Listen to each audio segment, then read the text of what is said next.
Welcome to the K Factor podcast, where we explore the real journey behind success, the struggle, the growth, and the lessons that shape who we become. I'm Rabbi Yehoshua Worthy, director of CHYE, a nonprofit dedicated to helping entrepreneurs and career seekers build the Keli for their parnasa and a life of purpose.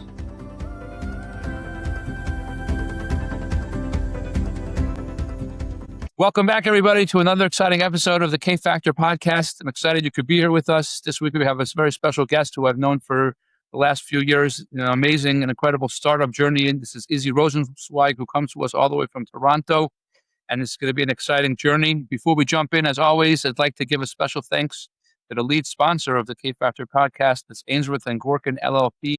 Amazing business lawyers. For all of you that are in business, if you need to, a specialized business lawyer that specializes in everything that a business needs, reach out to Ainsworth and Gorkin. And thank you very much for being on this journey with us. So without further ado, I'd like to welcome Izzy to the podcast. Thank you for being here. Thank you so much for having me. I'm a big fan of what you do and what the organization does. So really excited to be here. Thank you. And it's exciting. And you have an exciting story, and exciting for you to share it with everybody. So, again, this is our classic style. We like to take people on that journey. So let's rewind. So you went through the typical Lubavitch education system? Yeah, went to Morristown. As we mentioned, I know your family's there for a while. I got smecha, and then after smecha, like very well, had no idea what to do, and tried to figure what the future was. Originally, I thought I was actually going to be a lawyer. I got a BA from Morristown, where I did my 3 years. And it was a funny story. I did my LSATs, and I was going to apply to a bunch of universities, and I actually just applied late. I missed the deadline, I think, by a couple hours. And the only time to apply was like the next application period, which was either months later or wherever it was. And during that time, I think it was 2012, that's when daily deal websites were big back then. I don't remember one. Yes. So we had here in Crown Heights, dailysteals.com, and of course, one sale a day. Right? Those were huge those days, right? Yes. And I was in Toronto, Canada. I'm like, hey, maybe we could do something like that in Canada.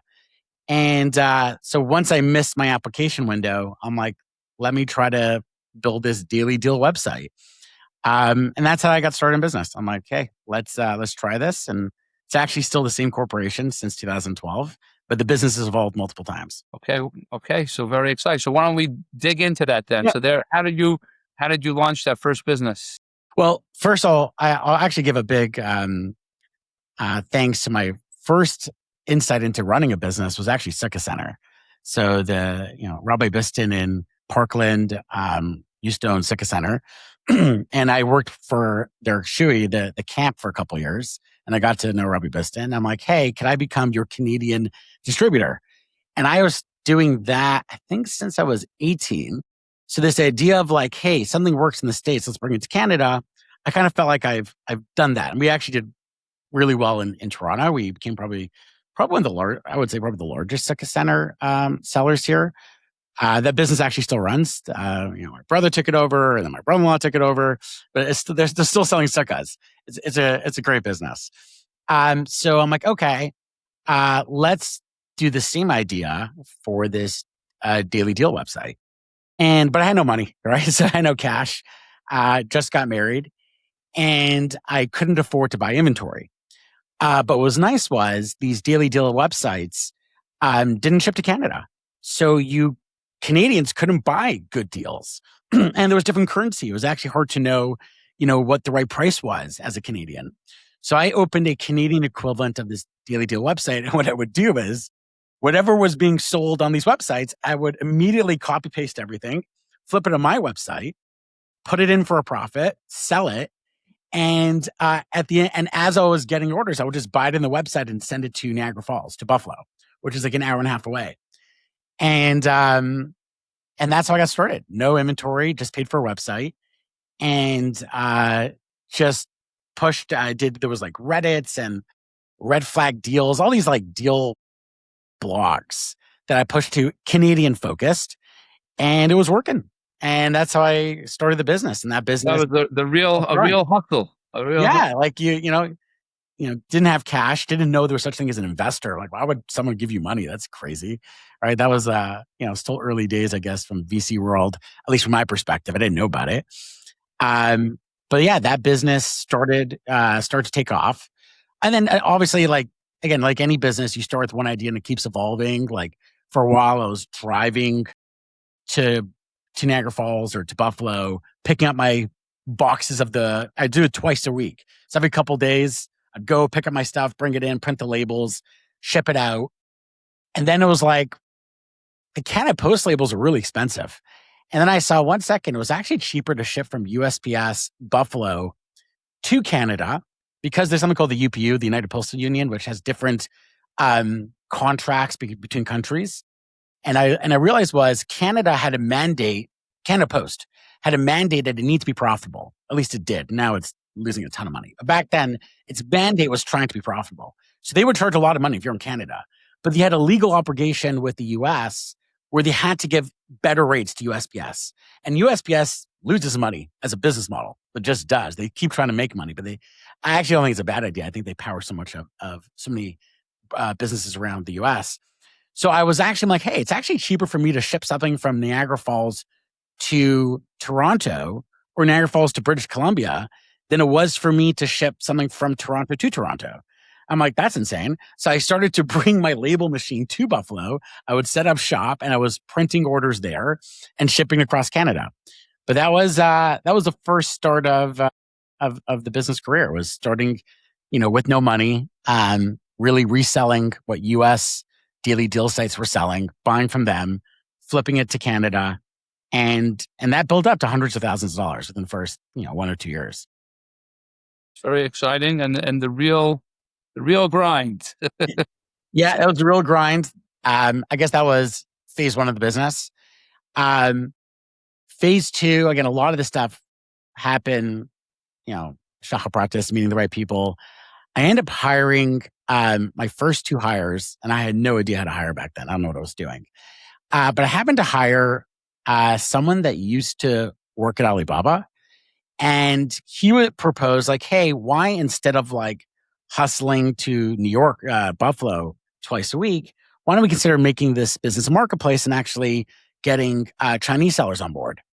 So he wrote to a bunch of bloggers in China to say that we're starting this. Now this is a point where we're already daily, 2 years into it, daily deal websites are starting to slow down. I tried to get into the inventory game. I realized I call it inventory is death, or I learned that from my grandfather. They used to run a dress manufacturing business, and my dad. Inventory is horrible. If you can avoid inventory, you should. It's a very, very hard business. The more success you have, the more cash is out.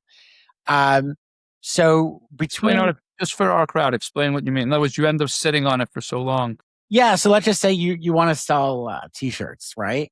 And you want to do, let's call it $1 million of sales in the first year.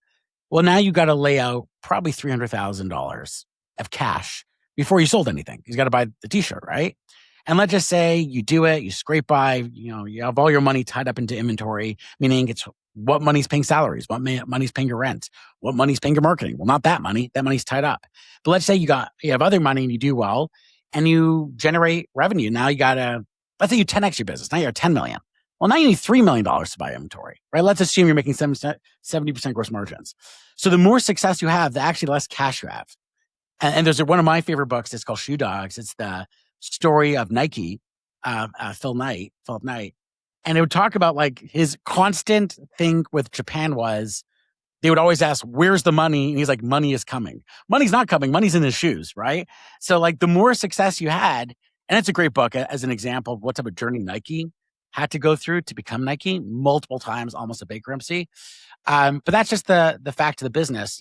If you lean into an inventory business, the more success you have, the more of your cash gets tied up. Again, hopefully you're in a business that there's so much profit, you're taking dividends out of the business and profits out of the business, distributions. But in general, if you're leaning into inventory business, lots of your cash will be tied up. So you're right. So there you were talking about your evolution to. Yeah, so I tried that. That was like, again, I learned really quickly that's not the type of business I want to be in. So I had 2 fortunate things happen. So one, I hired this ex Alibaba guy, and one of my earliest advisors was he's another ex Alibaba executive. He used to run the finance team. He was VP of finance at Alibaba. Took them public. He's actually a young guy, but obviously retired post IPO. And he lives in Toronto. And at that point, I was actually raising a seed round, like, hey, this thing is working. I want to, scale it up. And he was part of like What was working? this business model of like buying products from the States, selling it across Canada. It was working. Like I think the first year was a few $100,000 year after that, more than that. And it was like no cost of goods. It was like a low risk business. So I'm like, how do I just keep scaling this? So I was going to raise a seed round to keep growing the business. At that point, the business I think was actually $5 million a year. And I met this guy as part of this angel group. But this is, again, Canada is many years behind the US. This angel group, a bunch of retired lawyers and doctors literally on a golf course. I had to go to a golf course to pitch them.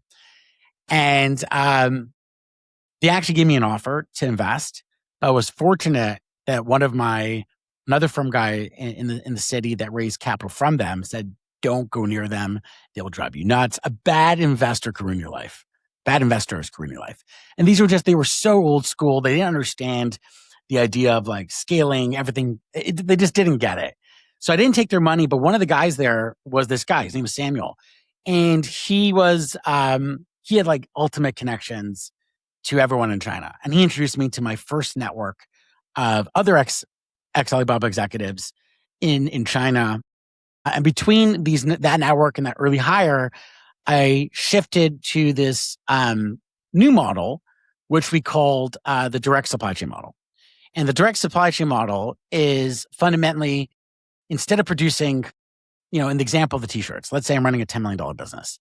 Instead of producing $3 million of inventory to sell over a period of 6 months, because you have 2 months on water, right? It's got to go by boat. Then you got to bring it to the States, which, by the way, you got to pay import tax on day one. That's another $1 million out the door. You haven't sold any t-shirts yet. And then you got to hope you made all the right bets, right? You have to hope you did the right color, the right design. And the evolving model was, hey, instead of doing that, manufacture a fraction of that. Manufacture 300 grand, not 3 million, and store it near the factory, store it in facilities near the factories. So in China. And when you get an order, have that order pick packed, and we can have, now we have it delivered in about 5 days across the States. Fully local experience, USPS tracking number, USPS label, everything is normal to the customer. But the brand, fundamentals change. And in my case, it was my brand. Where instead of putting out $3 million inventory, I was putting out $300K to still hit the same $10 million target. I wasn't over betting on wrong designs or over betting on wrong colors. I was doing small bets. And if it worked, I was producing within the season, scaling on the right products. And when I moved to that model, like we started scaling like crazy. We went from 5 million and over the course of a couple of years went to 50 million. And we were just scaling aggressively because it was a great cash flow model, right? Like you're not laying out that much money and money's turning over and you're not having excess inventory. So that business At that point, the company was called Browse. So the first company was called Daily Grabs as a version of Daily Steals, but Canada, right? .ca. We evolved the company to a marketplace model called Browse, where we had probably 2,000 sellers in China on our marketplace and selling it at this point across the world. We're no longer selling in the States. We're selling across the world. And the model was a great cash flow model. And it was growing like crazy. And we raised venture capital at one point. So we did a $1 million seed round. Then that business grew to about 22 million from that $1 million seed round. Because again, it was a great business. Then we raised another, I would say 15 million for Series A over 2 tranches. And over time, over a period of time, we did about 100 million of revenue in a couple of years. And at that point, raising from venture capital. So it was scaling really, really aggressively. We had a lot of, tons of people in the business. So before we go further in that story, because you're sort of like bunching. Yeah, there's a lot in here. About three exciting years into a few seconds of here. Maybe let's unpack that a little. What were some of the big lessons you learned during that scaling time? Yeah. Oh, lots of lessons. I think first of all, whatever plan you have is never going to be your plan. That should be your first lesson. Everything is an evolution. Everything is optimizing. You'll always make mistakes, made tons of mistakes, and just, What's an example of like it never goes according to your plan? man, where to start? Well, first off, early days hiring was just like I had no idea what I was doing. Hiring wrong, didn't know how to hire, hired wrong people. Even as I was scaling up, I thought like, hey, we'll hire people from Walmart. They'll know what they're doing, right? They'll take us 10x. All of a sudden, conversations turn from like next week to next quarter. I'm like, next quarter? That's like years away from now, right? Like, it's insane. Um, yeah, so like tech going wrong. But I would say that the first phase of that business, I wouldn't say anything massively went wrong until it did, right? So I would say again, I went for the first daily deal business was about 2 years. Then this browse business was roughly 7 years. And in that time, big company, lots of revenue, raised venture, um, How many employees were you at that point? probably 90 at that point, um, maybe more. Um, but then what happened was, I say like in startup land, you get punched in the face for a living, right? Every day you get punched in the face. Every day you're putting out fires. That's fine. Like that's you choose this path. It is what it is. But every once in a while, you get hit by an 18-wheeler truck, and those are very hard to predict, and those are very very painful. So the big first massive curveball that came our way is when Apple released a privacy update, and it was their iOS 14 update. It was a privacy update, happened in late 2022, and that really it blocked Facebook's marketing from getting any data from iPhones. So if you had an iPhone or Apple computer, we were really good marketers. We would spend a fortune's amount of money, millions of dollars on Facebook. Um, and the moment Apple removed the attribution, so marketing term is like if you have 100 ads, you have to know which ad is doing well. So you lean into it, but you have to constantly launch new ads in many different countries to know what's doing well. And if it does well, you double down. But in order to know if something's doing well, iPhone and Apple needs to give data like, hey, this ad made a sale. And then they shut that down. And when they shut that down, we went blind. So we probably had hundreds of ads live on Facebook, now Meta. And when they shut that down, like you have no idea what's working. So that was an 18-wheeler truck. Like you could run an incredible business, but if you're dependent on marketing to scale your business and you have no idea what's working, you're kind of dead. You're dead in the water. And the business cratered, like absolutely cratered. Went from like an incredible healthy business in like they did like a rollout over a couple months. Within a couple months, it was like impossible to run ads, impossible to generate revenue. And I had to restructure the business. I had to like part ways with most people in the company. Extremely challenging. Have to fire many, many people is one of the worst things in the world. Unfortunately, it's actually a muscle you have to learn. You have to actually get so. Win on that is you have to build that muscle because you have to part ways with people. Ideally, when they don't do well, but in this case, it was restructuring, so there's no choice. And that was the first time that absolutely crushed us. And it was a brutal, probably one of the hardest. It was the hardest year I would say of my life, probably one of the hardest years of my life. And I actually flew to the Isle at one point, and I wrote a letter, and I'm like, I have no idea where this business is going to go. I just hope that it goes somewhere, right? I've seen no path. It was like a day trip. I was there for 2 hours, flew back. And that is and I guess to your point, is there something that goes wrong that eventually goes right? When that went so wrong and we went down to a small, tiny team, we went from, let's say around 100 to like 13. But we still were experts in this space and we still built infrastructure in this space and we built software in this space. And my cousin that works with me is Phil Rosensweig. He was leading our finance department at that point, and he's like, "Hey, why don't we like maybe offer this as a B2B service? Like maybe like other people want to leverage this model."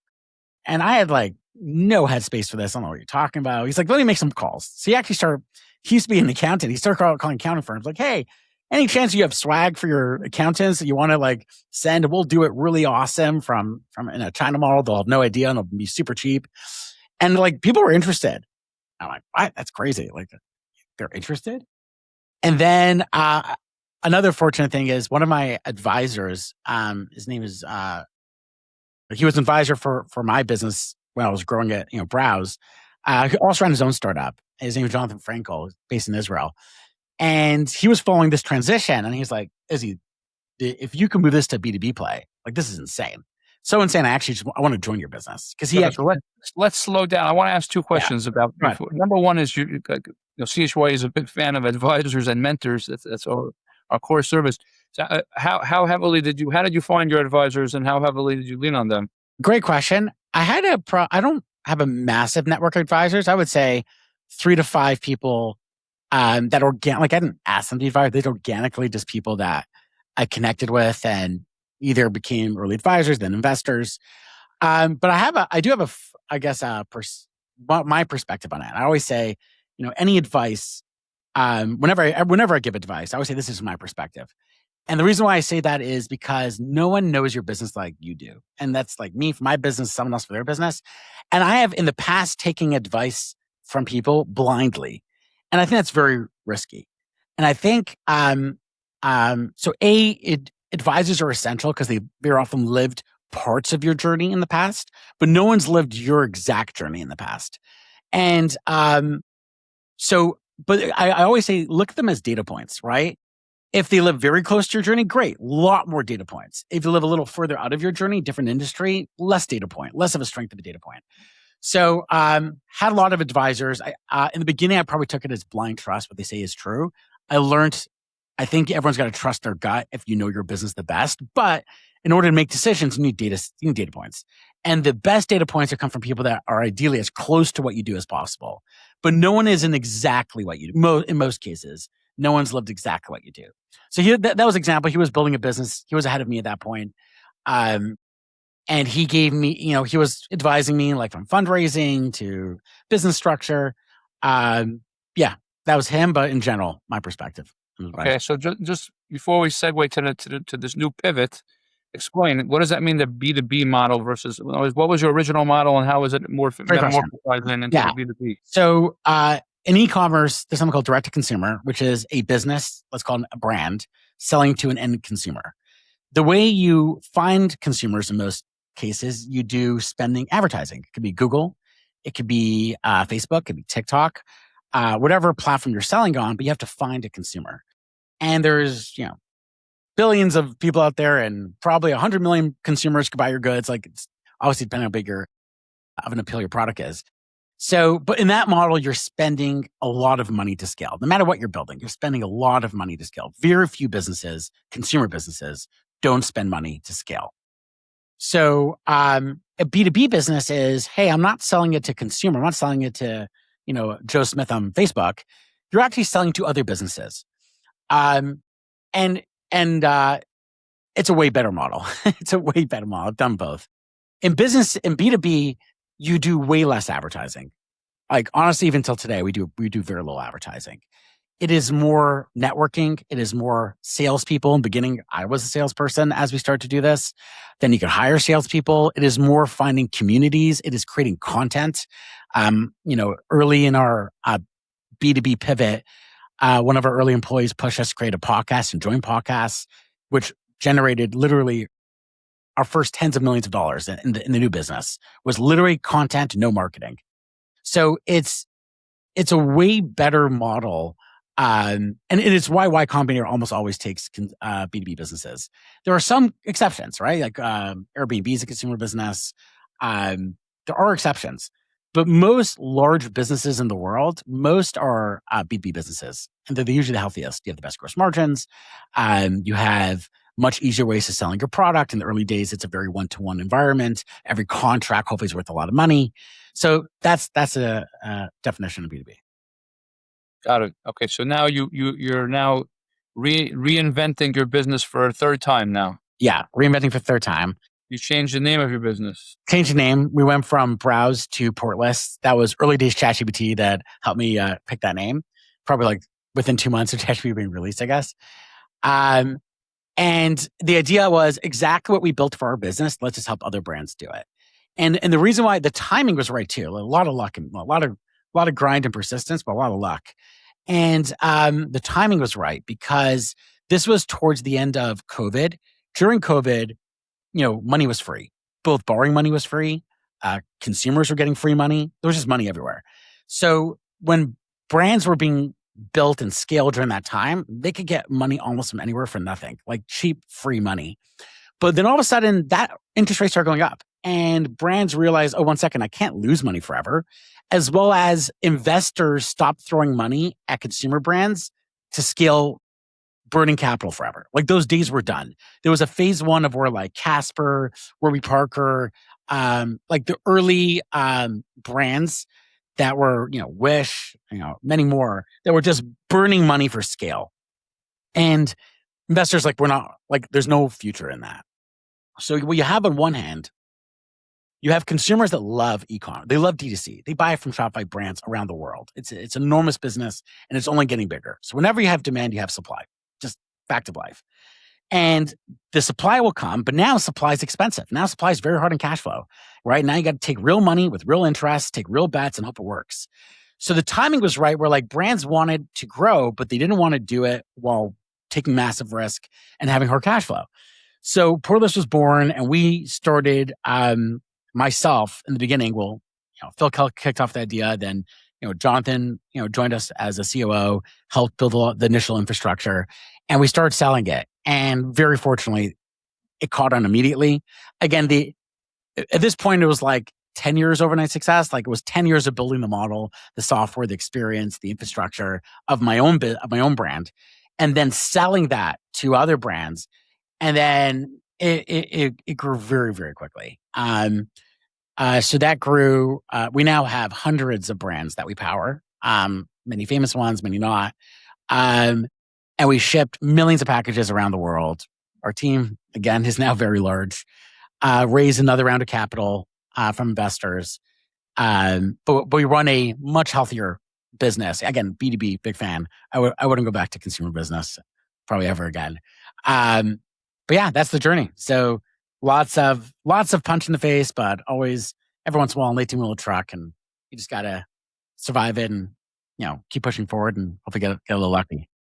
First of all, that's an incredible journey, and that's just for people listening. That's what you see on a business. You just have to be ready to roll with the punches and 3 times reinvented to reach this stage. But let's unpack in this Portless now business. Let's unpack some of the lessons. First of all, again, you said you mentioned a few times you didn't know how to hire, and now you're obviously working with a lot of people. What's a lesson about hiring you could share with people? There is, I would just say, read this book. If you're in the stage of hiring at any level, people will make or break your business. And I've heard this somewhere else. I don't remember where I heard it. Like a startup is default dead every morning. You come into work, your startup is dead. And you need to breathe life into it. And it will only survive if you breathe life into it. And if you have the wrong people breathing life into your business, you will die. Like your business will die. So hiring right is probably hiring. And again, eventually at a CEO's job their only job is vision, hiring, helping hire, and raising capital. But in the early days, it's getting your initial people right is the difference we make, I think, making or breaking your business. So there's right people, right seat, right time. There's that, that's a famous book. But there's another book called The Who Book, and I would highly recommend reading it. You have to run a very structured hiring process. Minimum people you should be interviewing, running a scorecard. The scorecard helps you frame, you can have a talented person, but they right for this role. Right? Like my Walmart example, very talented person, but they right for this role. And you first understand what is the business result you want from this person. Then you can take that business result and say, okay, then if that's the business result, then what does this person be really good at? And then once you have that, then you can interview people and say, hey, how do they score? Because if you're just going to interview people and hope they're talented, there are many talented people. Are they right for your role? And unfortunately, there's many not talented people too, right? Like, so getting that right, I would highly recommend reading that book. And again, and like say the name of the book. It's called The Who Book. The Who Book. Who Book. Yeah, okay. On Amazon. It's incredible, like practical execution book. Right? There's always these like EOS, which is a great one too, Entrepreneur Operating System. But The Who Book is like hiring right is key. And if you get your first hires right, your chance of success obviously goes up tremendously. Now I want to go back to something you just said. You said when you're the CEO of a business, there's only a few things you should be doing. You said vision, hire. What were the 3 things you said? Yeah, those are like I could say But say them again. Vision. Yeah, vision, capital, and hiring, right? Like, So 1 second. So what I want to say, what I wanted to ask is as follows. And I know I noticed from a lot of the businesses that we deal with in CHY, a lot of business owners they get so involved in the operations of the business they never rise above it, so to say. And it sounds like you know, as somebody who's gone on this journey, you found a way to rise up. How did you do that? How were you able to get yourself elevate yourself to that point where you could exclusively focus on those three and leave the rest to, you know, for others? How did that happen? Well, there's two, I guess, ideas here, but in general, easier said than done. So, there's something I've forgotten the name of the book. It's an incredibly famous book that I'm blanking on. There's idea of working in your business versus on your business, and in your business is every day you're putting out fires. E-myth? Yeah, the E-myth. There we go. Yeah, that's it. And every day you're putting out fires, and honestly, you have to. Who's going to do it if not you, right? But at some point, you got to work on your business. At some point, you got to start hiring and letting people do their job. But even in that, there's, you know, at least from my perspective, and again, everyone has a different perspective here. But even today, I probably know every detail of every part of my business. And I've done every role in my business other than writing code, which I can't do, but hiring. So I think even when you work on your business, like vision, there doesn't mean you're out of the details. I don't think that's possible. It doesn't mean you need to micromanage. You just need to be able to understand everything that everyone's doing. And the only way you do that is at some point you worked in your business.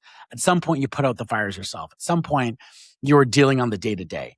And in the early stages of business, it's hard to work on vision if the core is not working, right? Like your vision is your core. Your vision is in your business, right? Once the business is starting to, you know, take shape and you start to have product market fit and you're starting to go, then you can start to say, all right, core's working. Okay, even when your core is, you always got to think 3 to 5 years ahead. What are bets today that are going to be for tomorrow? But in the early days, it's hard. It's hard to say like, hey, you know, what's your what do you mean? Like I'm building my vision. I'm in the weeds every day, right? So once you have it going, it's easier to say, okay, now that's rolling. You know, what is my next big bet there? But I guess even when you're working in your business, and again, there's this other book called the EOS, the Entrepreneurial Operating System says, you know, even when you're working in your business, you still have to understand how it ties to a 5-year goal. So let's say in 5 years from now, at least again, your vision will change a lot as you build a business. But as of right now, your 5-year goal is, you know, I want to be the biggest, you know, company in, I don't know, AI plumbing software. And we're going to have, 5,000 plumbers, and we're going to have X amount of revenue because every plumber is worth this much money to me. And we're going to be doing all these solutions. That's 5 years from now. Great. So you have a direction. Then I say, okay, in 3 years from now, I'm not going to have 1,000 plumbers. I'll have 400 plumbers, and I'll be doing this amount of revenue. And then I'll be doing, software being X, Y, and Z. Great. Now you know what your 3-year vision is. Now you say, what is my next 1 year? Because to get to your 3 or to eventually get to your 5-year, you got to have a 1-year plan. And that, most common structure people use is OKRs. You have objectives and key results. Like, what are the key objectives I want to do for the year? So like, I want X amount of revenue and I want X amount of plumbers on my AI software business. Great.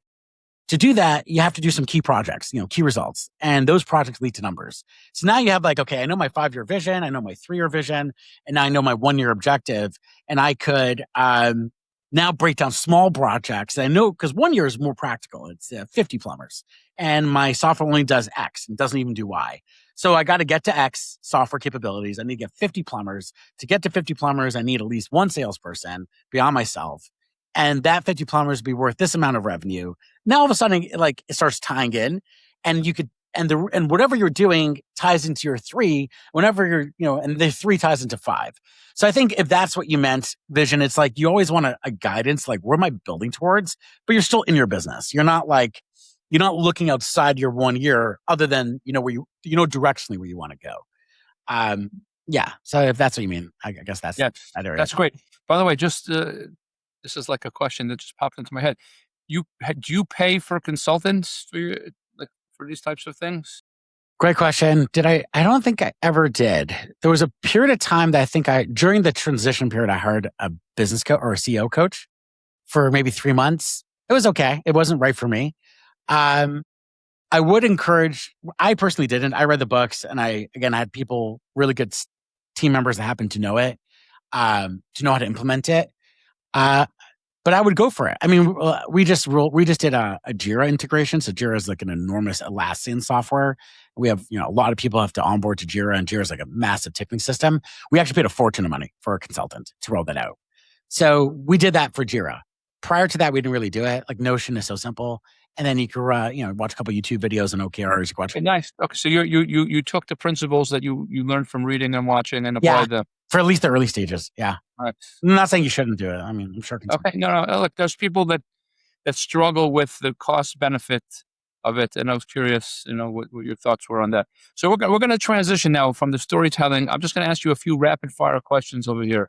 Okay, so number one, I guess, what would you wish you understood earlier in your journey? Now that here you are, 15 years down the line, what's one thing you wish you knew then that you know now? I mean, to be honest, I think making lots of mistakes as you scale, as you start your business, is just the cost of doing business. Not to say a bad thing, but I think my earlier comment where advisors are amazing, but only you know your business the best, and you got to at some point trust your gut. I think I made probably a lot of mistakes purely listening to advisors, and just shifting that to a data point. It's not a bad thing. It's very important. Advisors are essential, but look at it as a data point and don't let it dictate your decisions. Nice.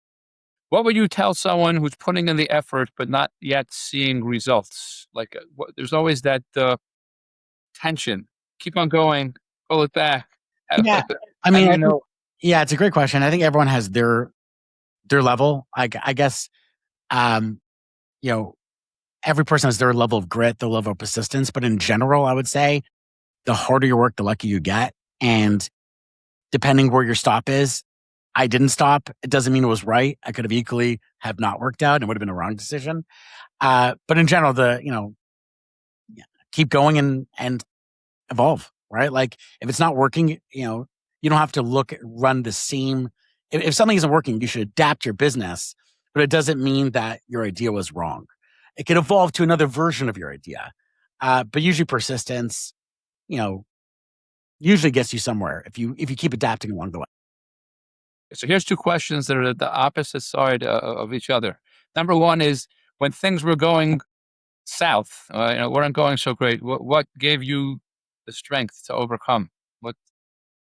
Great question. I don't know. I guess every day, uh, really just showing up, and to my point before, to breathing life into your business.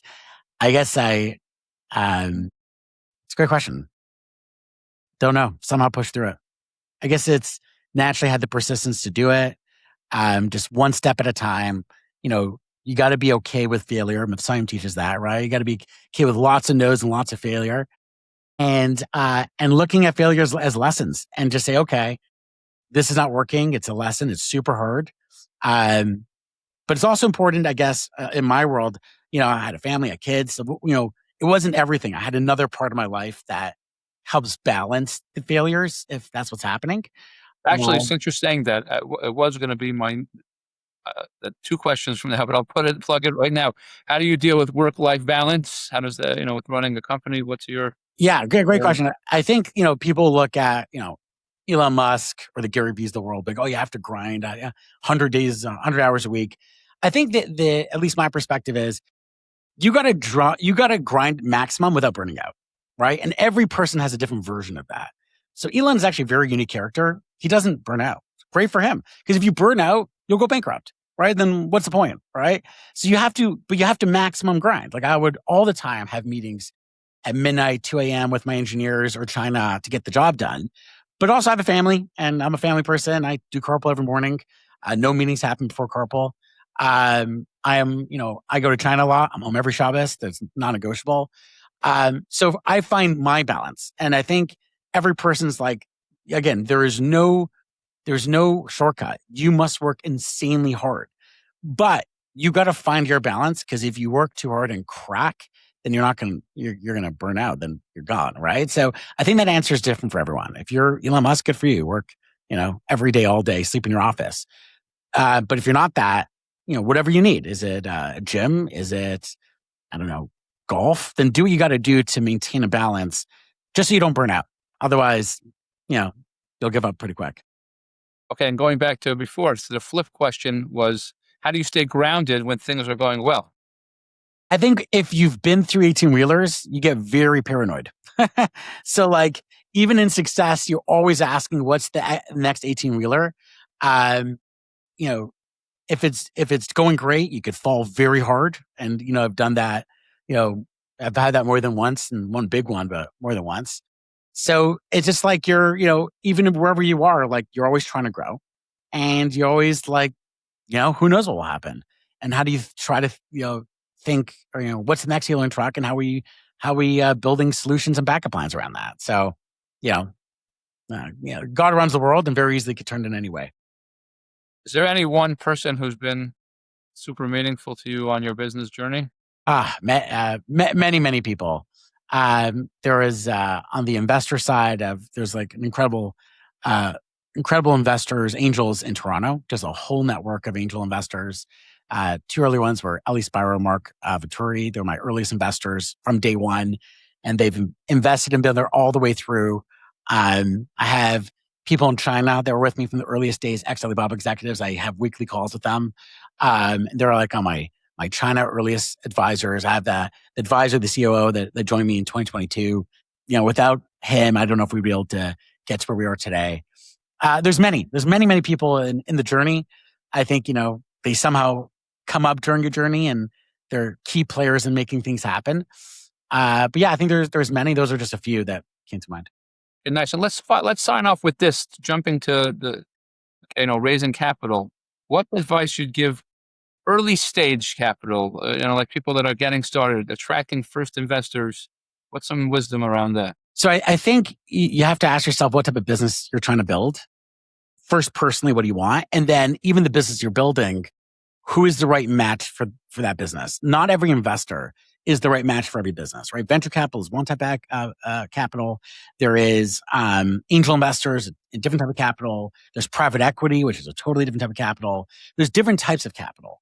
So the first question is like, what do you want? Do you want to build a business that cash flows and does distribution, pays you $1 million, $2 million a year?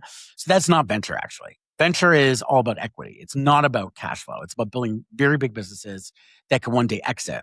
So if you want that type of capital, I always say go to angels. Angels are your best, right? High net worth. They like your idea. Angels could take you multiple ways, right? Angels could take you towards a nice profitable business. Angels could be the first capital to take you towards eventually a venture business, eventually private equity. Angels are always your foundation, right? The high net worth individuals that get inspired by either a business story or a person and they write the first checks. Usually they're betting on the horse more than the business. I mean, both have to be true. So that is the foundation of capital. Angels always start there. And then you ask yourself, do you want to build a very healthy, profitable business? Great. Do you want to build the next Anthropic? Then you got to go down venture. Do you want to build an incredible plumbing business? That's private equity, right? Like venture doesn't care about plumbing, but you can build enormous businesses. Plumbing, electrician businesses. There are people that buy small of them, have 100 trucks on the road. You can sell that for $30, $40 million, right? There's very big and many, many businesses out there. So what do you want to build? What type of, style business do you want to build?